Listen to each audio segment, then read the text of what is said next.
G'day everyone, it's SDS SuperCoach.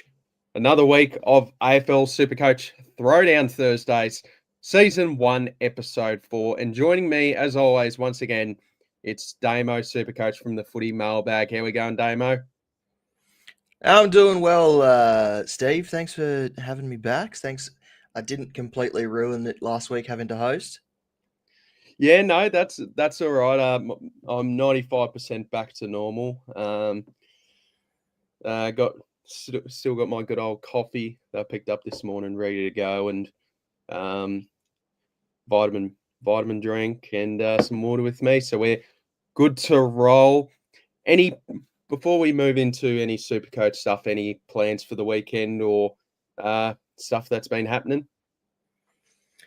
No, I'm just gonna be watching the footy.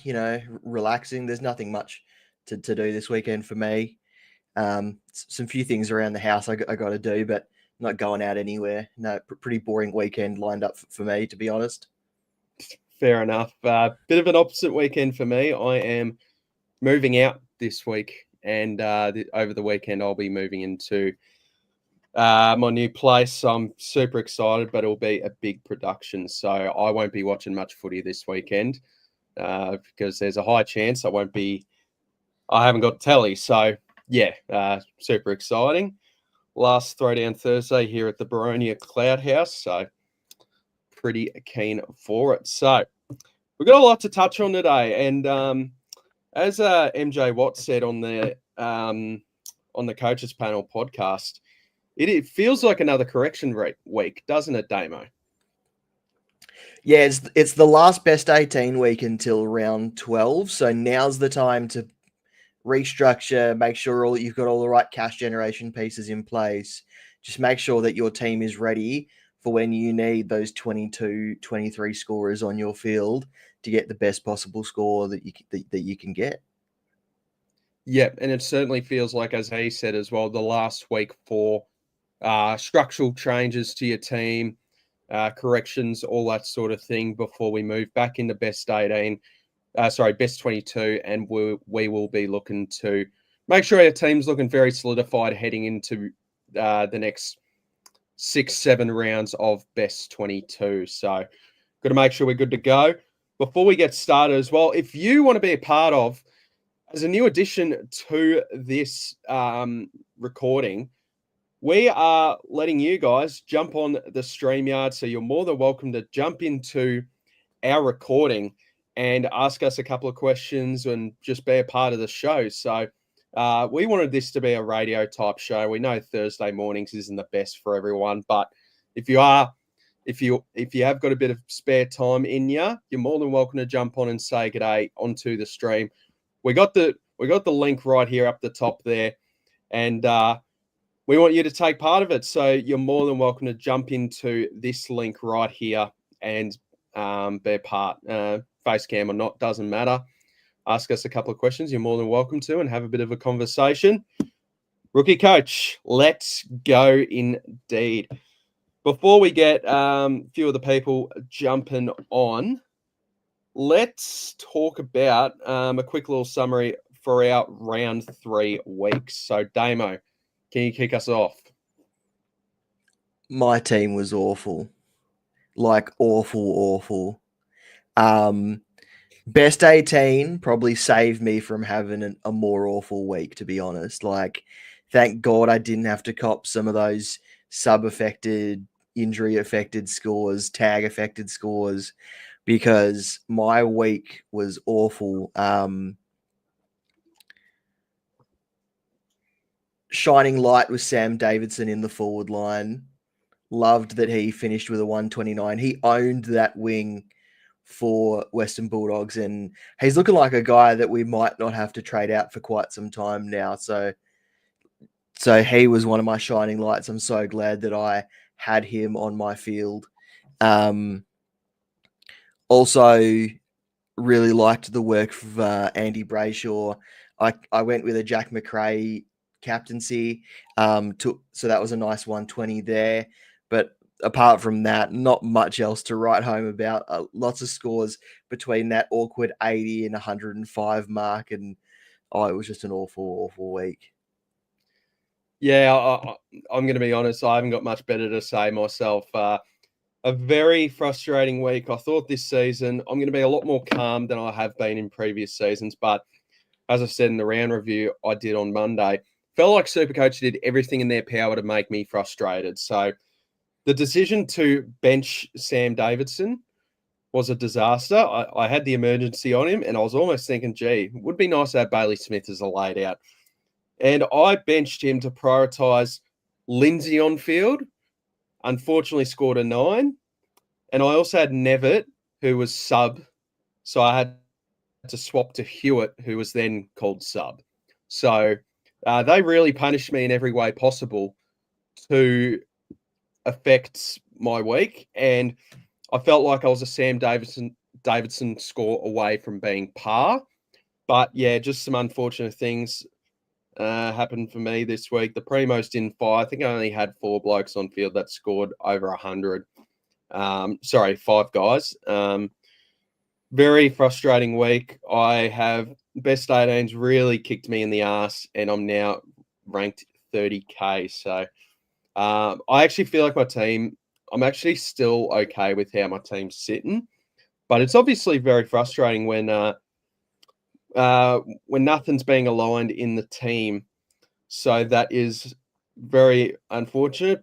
And I think this week's going to be another poor week for me this week, but I feel like my side is built for best 22, and I've been planning my team out to make a bit of a splash with R2 finally, heading into round 5 with potentially an addition of Max Gorn. Got 318k in the bank ready to go for next week to do Flynn to Gorn and maybe Travalia in for someone else. Let's get into some of the stuff we have on the run sheet. So, but before we get some of these comments, let's quickly go to one thing we like to do is reflect on a talking point last week and see how it panned out. Finn O'Sullivan's v Sardis stay or go result. So we can sort of look back at what how this has panned out, and it's an interesting talking point because there's been a few updates on Sardis's side of things very recently. So I guess we can talk about it. Finn O'Sullivan, unfortunately, only scored a 42, I believe, against the Crows. 44, sorry, against the Crows. And obviously the issues that we had about the pick just continued to result. and now has a break even of 37. So, yeah, very limited money making already for Finn O'Sullivan. Looks like a talented player, but we know that some of the issues we had for him as a SuperCoach option came to life over the past 3 weeks. And now he's a very easy guy to look to chop if you're missing out on some of these cash cows. So, but for Sardis, we got the news with Jai Caldwell, didn't we, Damo? Yeah, have they confirmed the hamstring yet? I know that he left the track with a hamstring issue. I don't know if they actually confirmed anything, and may not until they return off the bye, but looks as if Sardis might get an extended run or a few weeks in the seniors with proper game time with Caldwell under a cloud. Yes, I forgot where I saw the tweet, but I believe I saw something of him being out for round 5 and 6, from what I've heard. So it sounds like he's out. Obviously this week with the bye, gather round and round 6. So I forgot where I saw that tweet, but I think that's what they confirmed. So it looks like he's to be out for 3 weeks at this stage. So that opens up Sardis a fair bit. Yeah, so that's interesting. Sardis, you'd think comes straight back in now. The concern for some people was, would he actually come straight back in, considering the time on ground we've seen before his injury? Looks like he should be fine now to come back in with Caldwell being out. So I think you were massive on Finn O'Sullivan being the guy to trade out over those two, and that seems to hold up extremely well. So shout out to Damo right here. Let's talk about a couple of updates as well. Mitch Nevitt. I was informed actually by a mate of mine who's a avid Geelong supporter. Shout out to Liam. Nevitt not being in the captain's run this morning, so that is very interesting. So looks like there could potentially be on the cards of an omission here for Mitch Nevitt. Would you look to move off if he's dropped? So part of my trades this week, I can't hold both Sardis and Lindsay. So I've moved off one of those guys to make my trades this week. If Nevitt is omitted or made sub again, then I will probably bring Sardis or Lindsay back and just hold those guys and hope they return next week, which you would think Sardis would, and it's looking all positive for Lindsay, who probably could have played this week, but they're being cautious with him. Yep, 100%. Yeah, I think we can happily move off Nevitt, especially now with that sub score. That will affect his cash generation, even if he's sub again. So it doesn't seem like good signs here with Mitch Nevitt. But we'll find out on team sheets tonight, so that'll be interesting. And we've also got a Tristan Cherry update. So we actually saw on Sunday, within 5 minutes of the game, unfortunately, him looking to be grabbing that hamstring a fair bit, but he did run out the game, and he wasn't at his absolute cherry ripe best, but he did look pretty uncomfortable throughout the game. Wasn't moving around as well as we would have liked. So we got an update here on Twitter thanks to Goat Fantasy News. After around 30 to 40 minutes, Tristan Cherry left the track, participated in a bit of ruck craft, did a short kicking drill and spoke to the medical staff, and Damien Monkhurst had a hamstring awareness on Sunday against the Crows. So my feel is that he will be named, but could there be a potential laid out with Tristan Cherry? You probably can't rule that out at this stage. Either a late out or they name someone like a Finbar Maley or a Bryn Teakle to kind of reduce his minutes, perhaps. I personally think if there's nothing there and he's still limited in training, then he might be a week. They might choose to rest him and bring him back for gather round, but even so, it's best 18 week. This is probably the best week for this to happen to owners. Yep, 100%. And you would hope that he is going to be okay for the run, because never nice to own a bloke who's going through a bit of hamstring awareness, because we know how touch and go that can be. Doesn't take much for it to become worse. So one to keep an eye out for owners. So best 18 you can cover. It's really not the end of the world. I've been dealing with a dead ruck at R2 for weeks now, and in best 18 it's not bad. Hopefully everything's all good by gather round there. Let's talk about some of these rookies, Damo. So we've obviously got a fair few to cover once again, because it does feel like another correction week where we've got guys like Riley Bice coming off the bye for people still not having him. Christian Moraes really flexed his muscles on Thursday night against the Bombers. Didn't he look fantastic? 27 disposals there. And there's a couple of mid-prices that we'll talk about as well that are really interesting. How are we feeling on... And we can also talk about Toby Travalia, who is on the bubble next week if he is still named. Christian Moraes and Riley Bice. Are we thinking that we need to be jumping on these guys? I've gone Christian Moraes. I haven't gone Riley Bice. I believe that Sardell Hooley, Toby Travalia, there are guys coming up in defence that if you miss Riley Bice this week, there are still guys coming along.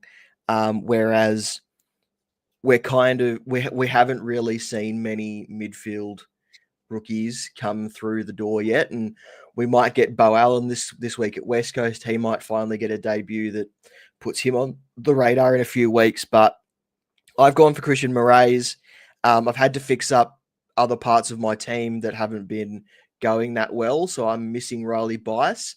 I might pick him up after one price rise, depending on how big that price rise is. But yeah, at the moment I've got Christian Moraes and then fixed up another part, some other parts on my field.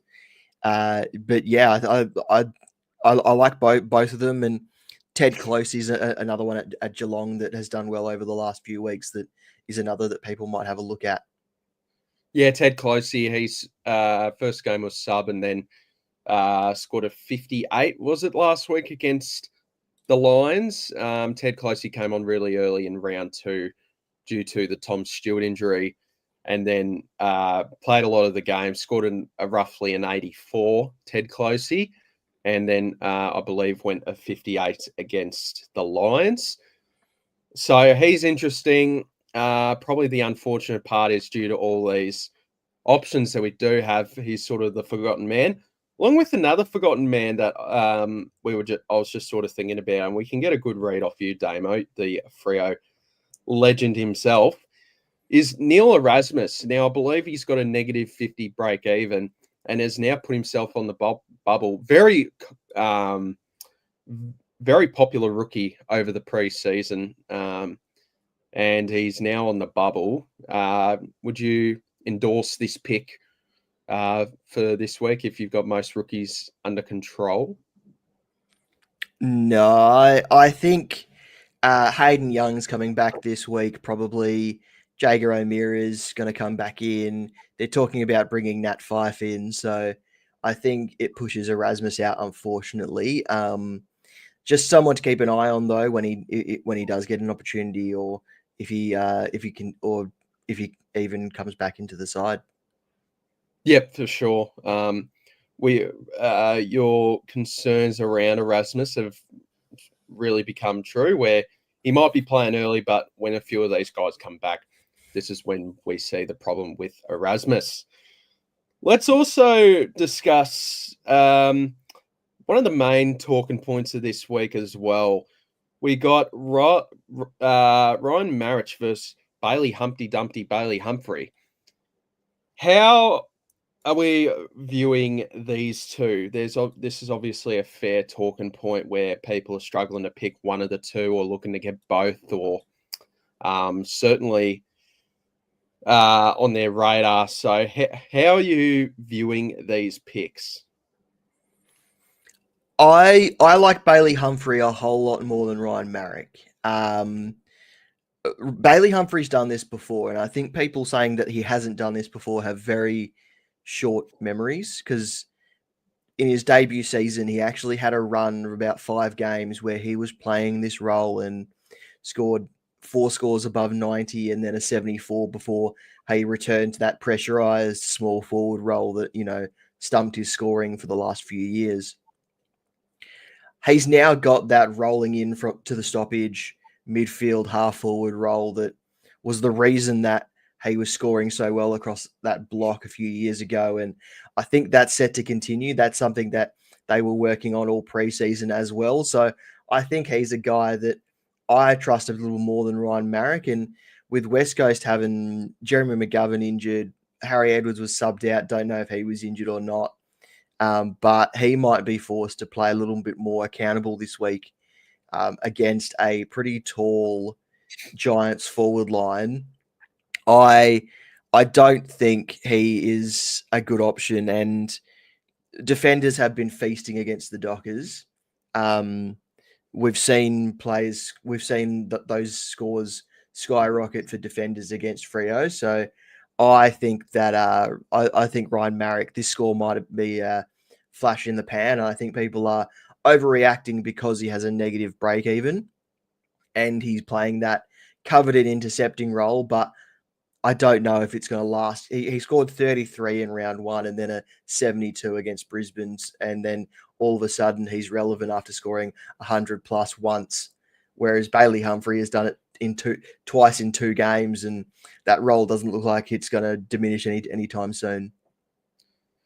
Well, that's what we find really interesting with Bailey Humphrey. He still held that role, and his CBAs actually did increase in the Melbourne game with Sam Flanders back. Now, they might be easing Sam Flanders back into the swing of things. We know it was a very limited preseason, but also Tuke Miller dropped to more of a forward role on Saturday, and that kept Bailey Humphrey's CBAs in check. So it's a very interesting role that Bailey Humphrey potentially has. He adds a little bit of a different dynamic for the Gold Coast Suns, and it's something that's been flirted in the past. We obviously didn't see this type of role last season out of Humphrey. It was a bit of a sophomore slump in year 2 for him, a lot of games as sub, but we know the talent is there, and he adds a different point of difference in that midfield. So he is under the microscope this week, and so we have a look at Ryan Marriage. I'm personally on the side of, I think both are good options. I think the kick-ins can stay there for Marriage, but I think sometimes we've got to think that Humphrey is the better player, but Marriage's role is more sustainable for scoring in my eyes. And I don't think you can go wrong with either option. I think early in the week I was leaning Marriage, but now I think I'm leaning more towards Humphrey. And we've seen the evidence in the past of him being this type of scorer that can get him to 450k, more likely to be a keeper, that type of thing. I think that will appease more coaches, that there's more of a chance he's close to being a keeper at 270k, where McGovern will eventually come back. I think Marriage will get up to about 380k with the way things are going, but I think Humphrey's more of a chance to be a cash cow and keeper for sure. So the best thing about Humphrey is I'm not expecting 110, 105 every single week. If he averages 80 until round 10, he gets to 420k. That's 150k on top of his current price. So he doesn't need to set the world on fire, but if you're bringing him in as a money maker, he's going to do his job perfectly fine. If you're bringing him in as a keeper, that's where you might get disappointed, and that's where you might call him a failed pick. Yeah. For what it's worth, I'm not calling him a keeper. There is potential. There's more chance of that happening than with Ryan Marriage. So this is a guy we can probably hold on to till the bye, realistically, with Bailey Humphrey. I think the role is secure, and I think Gold Coast are just playing such good footy where they're just going to keep rolling with it. And if they're prioritising Tuke Miller to play more forward than Bailey Humphrey, then I think that's a tremendous sign. And we'll see how the Flanders thing goes as well. I think to add to this discussion, and I think it's a pretty fair addition to add to this discussion, is Bailey Smith being on the bubble this week. Do you prioritise Bailey Smith ahead of these two? Yeah, with Bailey Smith, you're more likely to be getting a keeper, whereas the other two, they could be, but they're more likely money makers. And you want your team to have that solid scoring base, and then you want to put the rookies around them. Cash generation is important, but you also want your team to score well. And Bailey Smith is going to be one of those guys that helps your team score well every single week. So he's a guy that you want for sure. One of the main disposal getters for a great team in Geelong at 389k seems like an absolute steal. So yes, I would prioritise Bailey Smith over these two. If you already got Bailey Smith, great. You might be able to choose one of these two options. But yeah, it's a very interesting discussion because I think Bailey Humphrey's a lot more popular to bring in than Ryan Marriage, it seems. So I know some people are a little bit tossing and turning, but hopefully that discussion did help you. So I think we're both on the side of prioritising Bailey Humphrey over Ryan Marriage, but making sure you prioritise Bailey Smith ahead of these two. So 15 watching. Thank you guys so much. Leave any comments down below. We'll answer any comments if you need any help with anything or you want to chuck in a comment. And you're more than welcome to jump on this link here and jump on the show with us if you want to. Ask us a couple of questions, whatever the case may be. If you're available, make sure you do that. Let's move on to Xavier Lindsay at the D's, where he is the most traded out player, it seems, for SuperCoaches. I actually haven't checked this in a couple of days, but I believe he's still the most traded out player. I think the little injury symbol can scare some new people to the game without doing much research. So do we hold Xavier Lindsay? I'm massively on the hold bandwagon. Yeah, escaped serious injury. They were talking on Sunday after he got his scans that there was a chance that he could have played this week, but officially listed as 1 to 2 on the Melbourne website. I wouldn't be surprised if he is rested for gather round, just to be sure. But I think if he was close to playing this week, then we should see him next week. That's how I viewed it. There were reporters saying he was actually mildly close to playing this week, but it's a medial strain. I've done every knee injury under the sun. It does take a week or two to fully get back to normal with it. So I think Lindsay is very much a hold. I guess we can have that discussion as well. It's probably a situation you're dealing with is if you have both Lindsay and Sardis, do you move on one of them to open up a cash generation slot short term? Yeah, I mean, I can't hold both. But as we were saying earlier, if Nevitt does turn out to be the sub or omitted, then I would probably hold both in this situation because pretty sure Sardis will return after Essendon's bye this week, and then Lindsay won't be far behind or might be back next week as well. So I'm pretty confident that those guys are going to return sometime soon. But if Nevitt is out, I can't hold. Sorry, if Nevitt's out, then I'll move on Nevitt. But if Nevitt's in and not the sub, then I can't hold both. Yeah, that's fair enough. I think I agree. I think I'd prioritize Nevitt over Sardis and Lindsay. Nevitt or Sardis would have to go. Lindsay stays. If you weren't tuning in, Rookie Coach, we did mention that thanks to a mate of mine, Liam, Nevitt is not in the captain's run for the Cats. Well, you are a Cats man as well, so maybe you know as well. But Nevitt not looking good for selection this week, which I do find a bit bizarre. Seemed like he had a fantastic preseason, and they've already given up on him a few rounds in after being, I think, the third highest CBA getter in the Fremantle game to playing in the twos. But we got to keep up to date with some of these adjustments. Like I think we can talk about Lucas Camporeale as well for this week. I think with him not even being an emergency for this game tonight, Carlton Collingwood, I think we can move on. We have to remember that Lucas Camporeale kind of came out of nowhere. He did. We didn't really consider him until he had those couple preseason games where he looked pretty good, and I think it won't. I think he'll be one of those guys that eventually comes back into the Carlton side, but we don't know.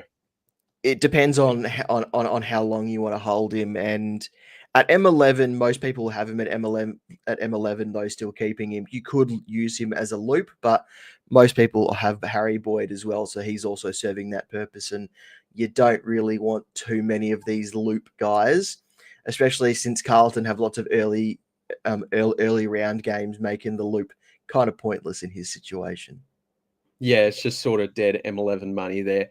And I feel like, I don't know how you're viewing it, Damon. It does feel like the last week, probably for SuperCoach before we close in on upgrade season, to be moving off on some of these dead rookies that aren't playing, it feels like. So I think this is your opportunity this week to look to move on from Lucas Camporeale if it works for your team structure.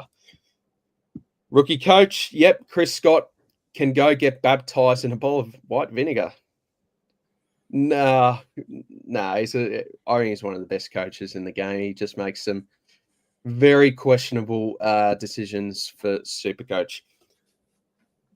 Big Bubba 1983. I have no idea what to do. I have two options.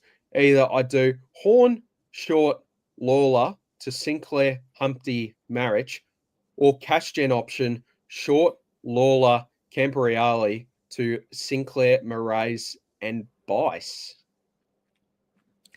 I like the second one more. Or actually, do I?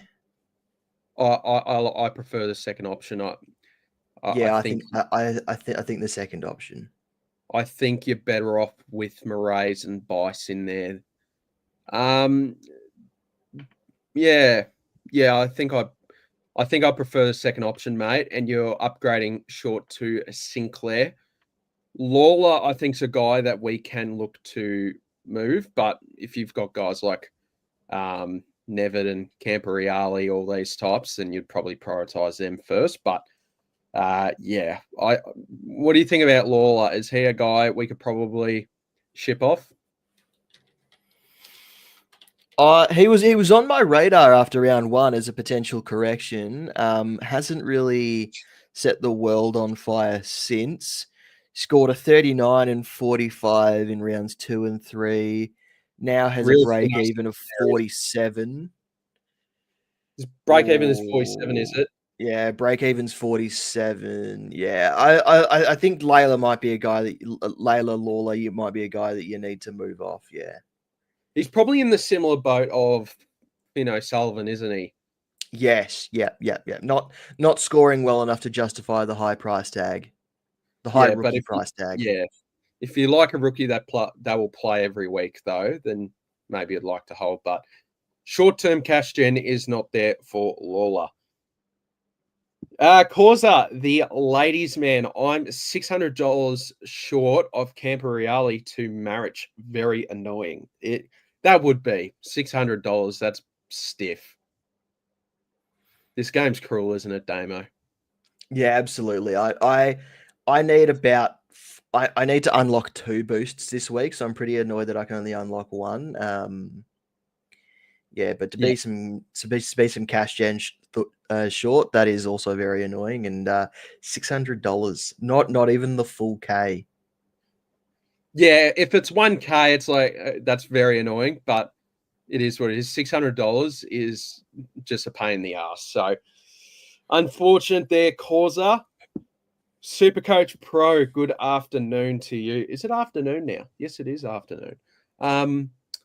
We will. I'll get in touch with you after this recording. We'll record jump on, jump off on my channel.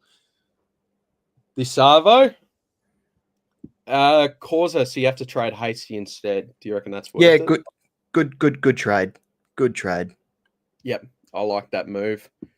James P. Wonder if this is a James Peatling burner account. Afternoon, gents. Huge weekend ahead. Can't wait. Yeah. I won't be watching much footy this weekend, but there's some interesting stuff happening in the SuperCoach world. Mikey Z. Hi, guys. Would love feedback if I should trade short to Zorko and Jason Horne-Francis to Baz. I do like it. Jaden Short to Dane Zorko, Horne-Francis to Baz. Yeah, I don't mind it. I love the short to Zorko, but I think the cash from Jason Horne-Francis to Bazza is needed in that situation. I think Horne-Francis comes good. I'm in denial there. I think he'll come good. Horne-Francis and Sheasel, I think they'll both come good. So I think people trading them might regret it later, but I do also think that Bailey Smith is a must trade in as well. Yep. Okay. I think I like it. Yeah, I think I'd do it. I feel like this is on exposed form. I think I like it. Yeah, and Zorko's we'll get to vice captain and captain options later, but probably Dane Zorko's the guy this week if you do have him to probably be the highest scorer of the round potentially. James P, certainly not Mr. Peatling. That's all right. Yaron Gartner. Hey boys, g'day mate. Are Humpty / Marich still viable gets next week if one decides to prioritise Bice Murray's types this week? Good question. I would prioritise Bison Murray's. Probably not. So Humphrey is due to go up by 55k with a score of just 72. And then Marek is due to go up by 39k with a score of just 51. So Marek would be the better option if you're going later on. If you're going later on one of them, but yeah, I think if you don't get Humphrey this week, you've probably missed the boat. If you've missed Marek this week, the next week might be your last chance. Yep, I agree. I think, yeah, they're very close to not being very intriguing the following week, either of those options. Yeah, I believe Humpty, there might be more of a case to jump on than Marich next week. Marich, if you hold off one more week, is one more week closer for McGovern to come back. Whereas opposed to Humpty, you can trade him to North Melbourne and Richmond fixtures. Yeah, but Humphrey goes up by 55k this week, even if he only scores 72. So he's inside 300k. It's not really in that elevated rookie price territory anymore. It's real mid-price territory when we are heading more towards upgrade season very closely. So it's very awkward at that stage. So yeah, I get that. Yeah, probably guys, if you can't get them this week, then probably just let it pass to the keeper for down the line. There's still 20 rounds to go. There'll be other guys that come along that you can jump on.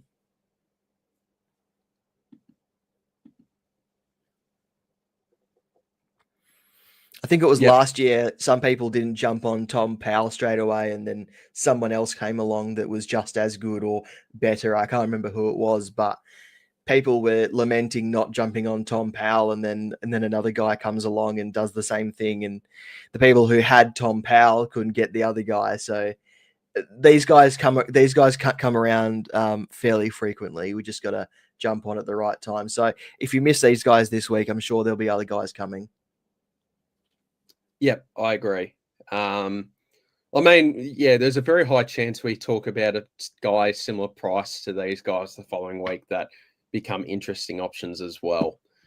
James P, Stone or Hewitt to trade for Marich?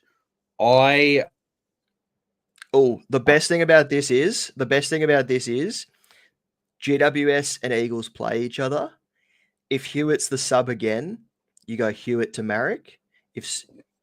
Otherwise, I would go Stone to Marich. Yeah, I agree. We'll see if Stone keeps his spot as well. I actually thought he was all right against the Hawks, but we know how strong the Giants are VFL-wise and depth-wise. So they'll be interesting. Oh, man. You pronounced my name as it should be. Impressive. I actually forgot how I said it. Was it Yaron? Yeah, I think you said Yaron. Yaron. Yeah, Yaron. Okay. Yeah. Nice to know that then. I mean, we've probably butchered that the second time around. Yeah. I can't remember how you pronounced it. So, at least we said it right the first time, or at least you said it right the first time. Yeah, I'm sorry. I might have forgotten how I said it the first time, so I do apologise, mate. There. I'll cop Karen with a Y as well. Jai Caldwell came along. Yeah, Jai Caldwell was a very late part of our upgrade cadence last year, wasn't he? Yeah. Second comment in the queue there. Jai Caldwell was the guy that came along after Powell. Yeah. Yep. Oh, yep. last year after Power. Yep. Cheers, lads. Yep, like making a bet you're on. Rookie coach. Nevitt, Sam Powell Pepper, and Hewitt/Stone for Murray's, Bison, Baz. Means I keep Horny. That's fine. I think those trades are great. I actually think they're fantastic trades. Yeah. Yeah.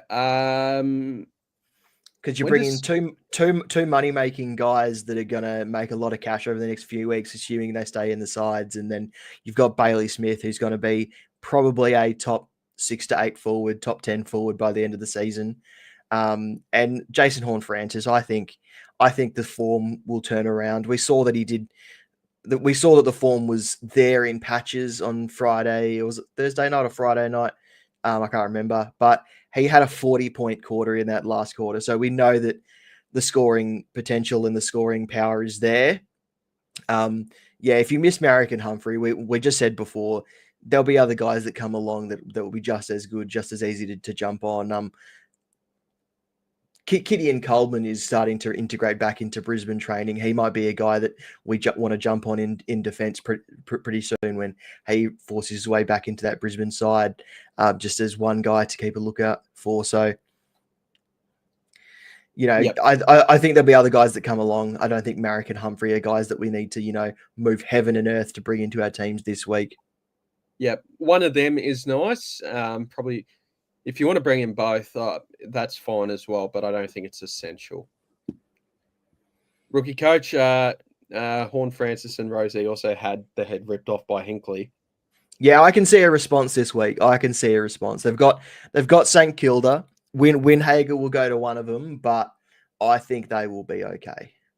Yeah, look, I think sometimes you're just better off, especially this week and as well as last week, just prioritising the rookies around them, just making sure you got the right cash generation guys, and just riding the bumps with Rosie and Horne-Francis. I think Windhager gets to Rosie, but and especially with Butters potentially coming back this week as well. If Butters comes back, Windhager might go straight to Butters. Would he? Do you reckon? Bit gingerly. Well, you don't generally bring a player back in if they're not ready to go. Unless you're Carlton or someone else, there's other teams out there that rush players back. But yeah, I think if Butters is coming back in, they're expecting him to go full pelt. And I don't think Butters is the kind of player to hold himself back. So it might be a tag straight to, might be a straight trade, might be a straight tag to Butters if he's back. Hold your ghost. We'll just give us a sec with your one.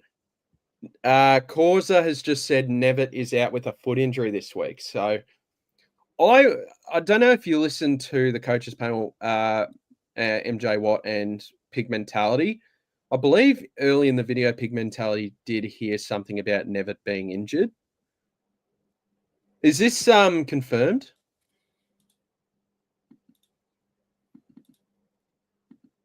Sorry, just give us a sec, guys. So Tom King from K-Rock Football, Geelong, he has said that Tom Stewart and Sean Manor will play. Shannon Neal is good to go. Jack Henry is fine. Mitch Nevitt is dealing with plantar fascia, which is what is keeping Callum Mills out. Yep, and also Nick Dacos pre-season. Yeah, and Reece Stanley not this week. So that means Sam DeConning's still ruck. Yes. Against Gawn. Wow, okay, so some big news there out of the Geelong camp. Mitch Nevitt is out. Considering that Callum Mills has no return date from plantar fascia, and it took Nick Dacos a little while to get going after his return, I guess Sardis is coming back, and I'm moving on Nevitt. Yeah, I think Nevitt's got to go. Like, we don't know when he's going to come back. Yeah, so I would prioritise Nevitt, trade out over Sardis, over Lindsay. And even guys like, if you got the DPP to work, there's been a couple on Stone and Hewitt. Obviously, they could still be sub or be dropped, but I would prioritise Nevitt, trade out over those guys as well. I'd almost even put Nevitt ahead of Campriali as a trade out. Yeah, because Camberelli is not injured, so he could come in, whereas Nevitt, we Yeah. don't know what that's going to look like. They're a good side, Geelong. We don't know when he would come back as well. And we know Geelong probably isn't the type of team to rush these youngsters back in. So I think Nevitt has to go this week. So that is some big news live on the YouTube channel. We'll head back to your question. Hold your ghost. I'm skipping Marich and Humpty. I think that's fine. Yeah, no worries about that. Yep. God damn it. God damn Nevitt. Yeah, I know. Yeah, just something we can't predict. These injuries and subs bloody killing us with these mid rookies. Plantar fascia means move him on. That's an injury. Yeah, we don't know when he would come back. This could be 3 weeks. This could be This 3 could be months. 1 week. It could be 3 weeks. It could be 3 months. Yeah, we just have no Yep. idea. Yep, and yeah, I think Geelong are pretty well covered across all areas of the ground to not rush him back, unlike a Lindsay and a Sardis. So I think we can move on pretty comfortably without being too stressed with the repercussions. I think we'll get back to the run sheet here. Just another reminder, if you do want to jump on the StreamYard sesh with us and be a part of the conversation in person here, join the link down below and we'll add you and you can answer a couple of questions in person or whatever the case may be. As we head into the next topic, let's talk about on the hot seat. Who is on the hot seat for you this week? Who do you need a response from? Who's under pressure in the SuperCoach community? Or I mean, we've already spoken about Horn Francis. I think he's on the hot seat. Yep. Harry Sheasel is on the hot seat. We've already spoken about him a little bit as well. Yep. But really for me, I think on the hot seat is Clayton Oliver. Clary, need a response. He's getting into games too late. He's scored 280s in his first 3 weeks, and he scored a 93 and an 80 in his first 3 weeks, and you know the Gold Coast game, he ended up getting to 32 disposals, but his impact came too late, so his score did not reflect what he was doing. He needs to have a big night against Geelong. I'm putting him in the hot seat. Probably unjustifiably, but I need him to go well this week. Yeah, and I'm actually going to the same football club as well. I don't own him personally, but I know SuperCoach owners need a massive kick up the arse this week, especially rucking against Sam De Koning, and that's Max Gawn. We need a response here out of Big Maxi. This is a fantastic matchup for rucks. It's going to be a tough game for the D's, and he needs to fire up. So, yeah, I reckon Maxi's on the hot seat this week for SuperCoaches. Perfect matchup for him to respond after a tough couple of weeks. I think he is a guy that needs to respond pretty strongly this week. So they're on the hot seat. Let's also talk about what's wrong with Sheasel and Horn Francis. We've sort of mildly touched on Horn Francis a bit, not too much with Sheasel. Damo, what's going on with these two? To be honest, Sheasel has the role that we all saw in the preseason and the one that locked him into our teams, but he's not getting enough of the ball to get those massive scores. He's getting maximum impact from the disposals that he's getting, but he's not scoring premium type scoring in the role that he's got. I think he's going to be okay. I think there's going to be a spike game and he's going to be okay. But look, he really does need to show us that that 630K that we spent on him or whatever it was well spent, and I think he's a guy that we're going to have to hold until he turns his form around, and I think that, and I think he will. I think he'll be fine. I think he's too good of a player to be on this sort of rough patch. Does very much seem like that he's not going to be as good as he was last season, though, average wise. But he's a guy that can turn it around. And I also wonder one thing as well: do North not need to rely on him as much as they had to in the first 2 seasons? I mean, I think there's been a role change, so I don't think it's a reliance issue. I think it's a role change issue and when he moved from half back into the midfield last season, We saw a drop. he did take a few weeks to get that adjustment going, and I think it's going to be, and I think this year it's just going to be another few weeks until he gets going again, just in another role change for him. So I think he'll be fine in the end. It's just a case of they've brought in Luke Parker, Jai Simpkin is fit again, all those guys coming through. So he's having to impact through other positions because he's not a full-time mid now, getting all those CBAs and all that. But I think he'll be okay. I think he'll be fine. What do you think of the people looking to move off him for maybe like a Zorko, a Sinclair, a Whitfield? What do you think about those type of trades? I think people need to look at positions and sort of work out who they believe is going to be the top in that position, top 6 to 8, top 8 to 10 in that position, and work out if you trade this guy out, will you need to use another trade to bring him back in later? Could you save that trade and just ride the form slump? Yeah, and I think for the people getting Sinclair, I think it's a good trade-in, but part of it also, for me, thinks that the good matchup just finished, if you get what I mean. I'm not in as love to bring in Sinclair as much as I like the idea of bringing in a Whitfield and a Zorko. Even though with Zorko as well, Coleman is coming back sooner rather than later. I think out of those 3, if you're looking to swap Sheasel, it's not a thing I'd do, but I think Whitfield is probably my favourite of the 3. Yeah, this week especially for Whitfield, if you're looking to target a first up matchup, Whitfield is the guy to go for this week, I think.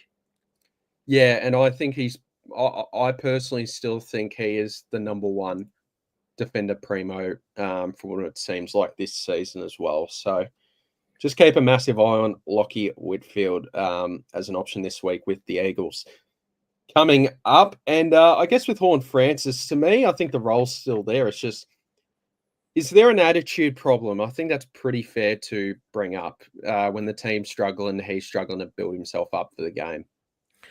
Thursday night, I noticed that he went off the ground a lot. Like before that second half, he went off the ground a lot. And there was a play where he got tackled or he got hit really hard in the chest, and the wind got taken out of him, and he took a while to get going again, and he looked disinterested for a large part of that game as well. So maybe there is an attitude problem there, but I also don't know if he was 100% for that entire game.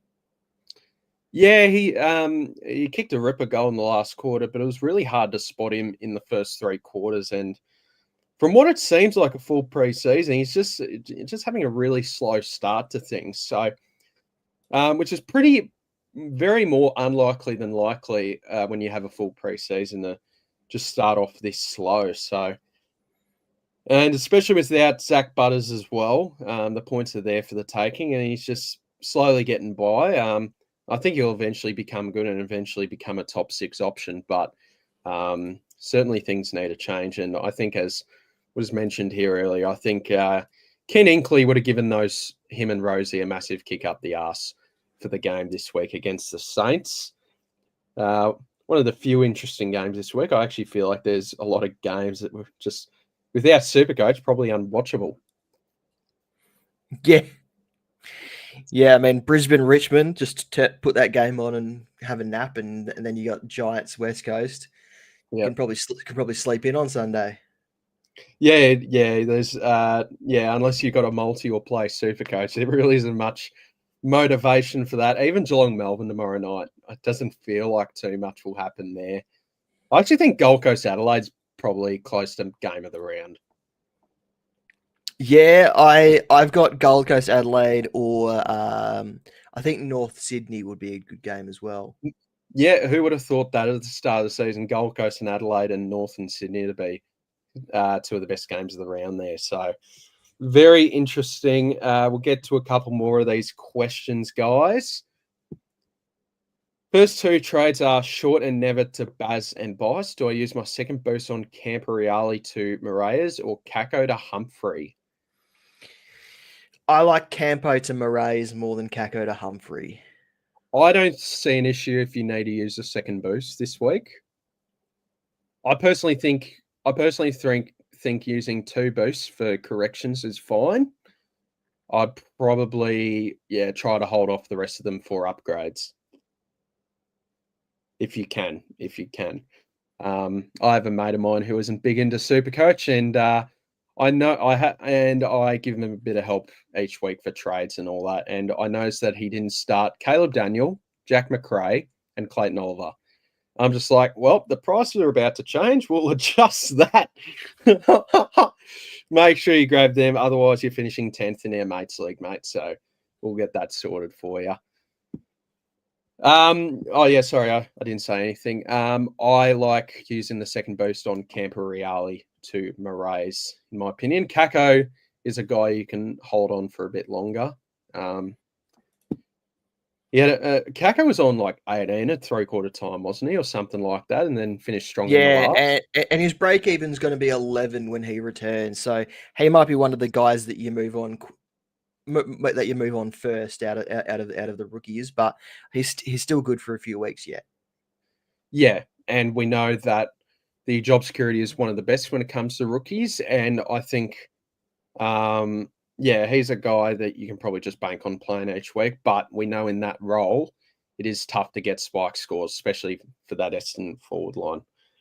Going to have to use a boost to trade Nev to Moraes, me thinks. I think this is fine. Bank some nice cash from that as too, about 70k. So put some nice money in the bank for upgrade season. SuperCoach Bro Bradley. I'm getting rid of Nev, Camporeale, and Jason Horne-Francis for Humphrey, Moraes, and Marich, and banking the 178k. I think unless any team sheet curveballs, highly considering jumping off Shees for Whitfield. I prefer probably if you had to pick out a Shees and Horne-Francis, who as one to move on, who would I would jump off Horne-Francis first. Yeah, I agree. I think Shees for Whitfield is fine to do, but I think you're banking a lot of money in that move. So that seems good, Brad. MCB me. I know he was on the live stream last week. And he's been on this week, so shout out to you, mate, and everyone watching. At least we'll know if Gold Coast are legit after this weekend. You can only play who's in front of you, but it's been a pretty easy run for them until this weekend. Feels like the AFL are very much trying their best to make sure Gold Coast become good. So I think this year's the year for them. They just look different gravy compared to previous years. So that's a very interesting game. Do you think they're legit?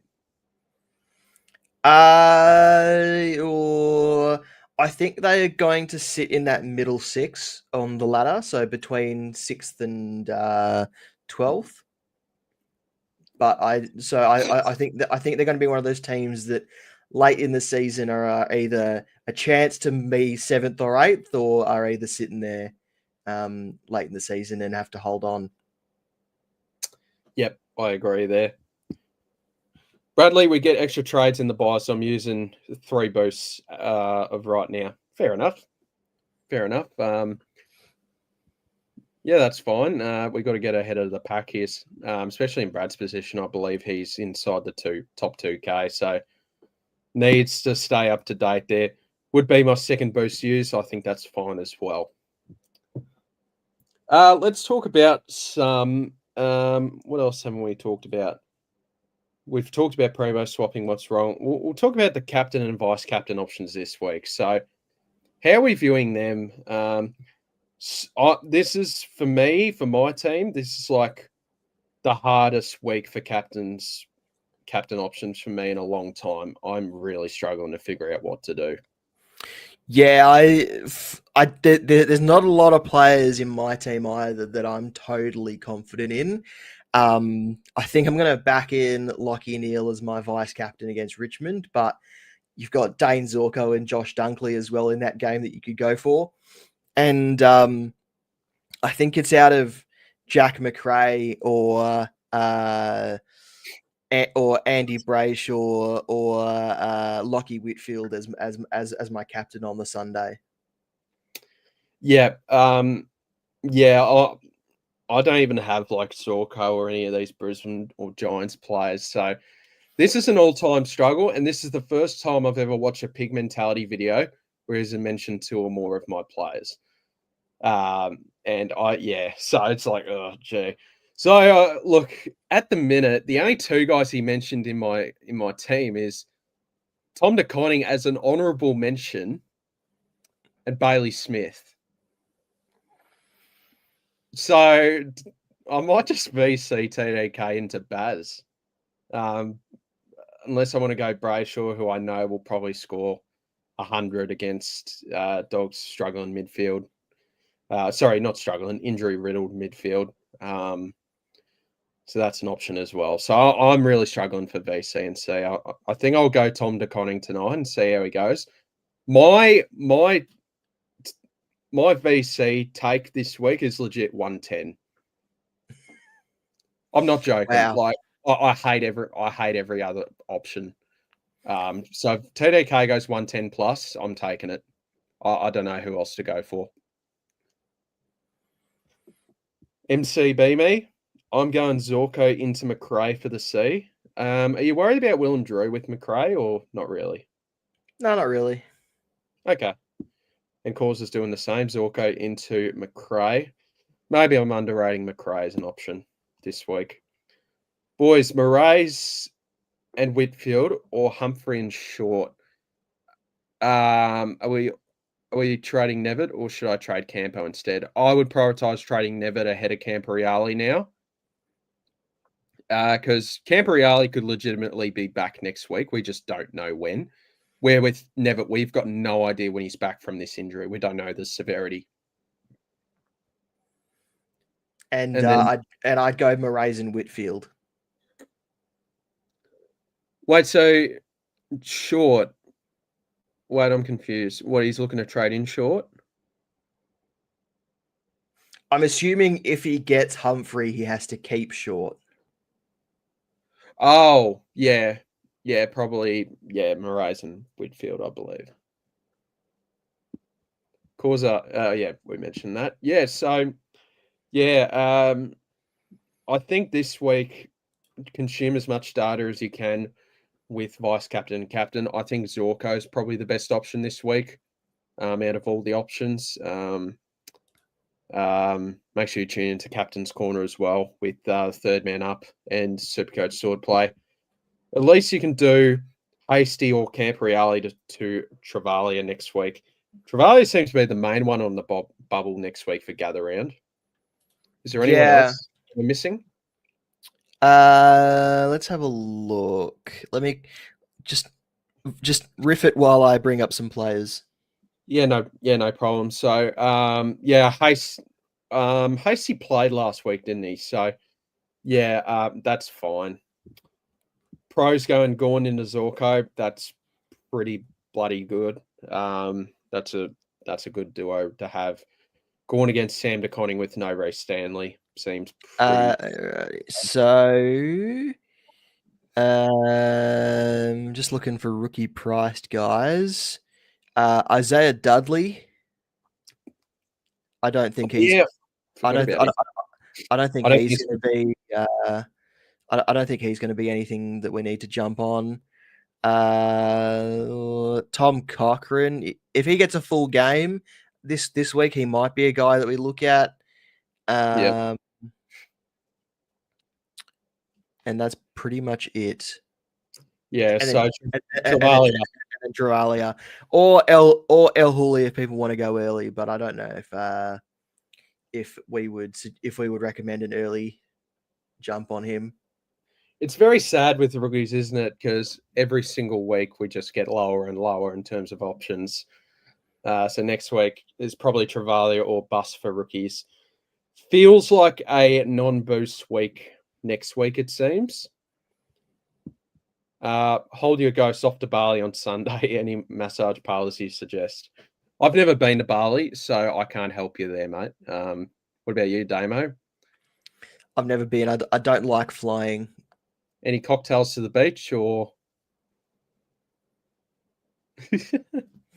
Nah, can't help you there. Yeah, there'll be guys out there that've been to Bali. Maybe ask Supercoach God. I reckon he would have been. Yeah, if I get hump this week, I have to keep short. Whereas if I get my raise this week, leaves me with 223k to get short up to Whitfield next week for best 22. Yeah, I'd get. Yeah, I think I prefer just getting my raise. I think it's just more important. Yeah. We might wrap this up in a few minutes. So, any final questions? Send it down below. I'll tell you what. I don't know how you go, Damo. There's some live streams that go for like 4 hours. I know Supercoach Pro does it sometimes, and all that. I don't know how I could do it. I don't know if you're the type, but there's no way I can keep concentrated for 4 hours. So credit to anyone that does it. I was on the centre bounce last week, and that went for 90 minutes, and I was losing concentration well towards the end there. So even just an extra half hour on top of this, I was struggling. So the people who do 3-4 hours just talking about Supercoach, massive credit to you. Yeah, I can't any longer than an hour and a half, and my social battery's just in the toilet. So credit to anyone that does it. Hold your ghost, all good. I'll have to scout them out. Yeah, just go on maps and search massage. There's plenty around, I'm sure. So, are you going to any games of footy on the weekend? Are you going to Fremantle versus the Dogs, Damo? No, I've got something else I got to do. So yeah, not going to that. No, yeah.